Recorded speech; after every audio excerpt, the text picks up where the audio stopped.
আসসালামু আলাইকুম।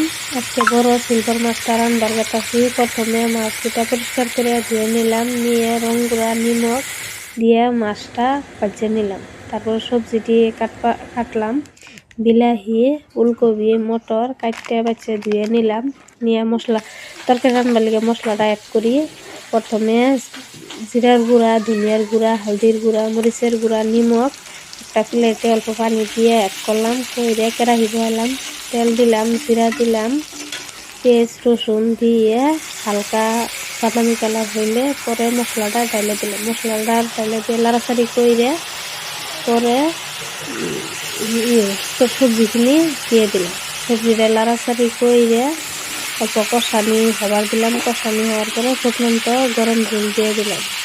জল দিয়ে লাড়াচাড়ি কইরে খানিক 10 মিনিট ঢাকনা মেরে খেয়ে দিলাম। তারপরে ঢাকনা খুলে মাছটি দিয়ে দিলাম। মাছটি দিয়ে খানিক হওয়ার পরে হওয়ার আগে অল্প 2-3 মিনিট আগে খুলে পরে ধনিয়ার পাতা দিয়ে উপর দিয়ে দিলাম। দিয়ে পরে অল্প টাইম 2-3 মিনিট রেখে পরে নামাই দিলাম। দেখতেও সুন্দর দেখা গেছে, খাইতেও স্বাদ লাগছে।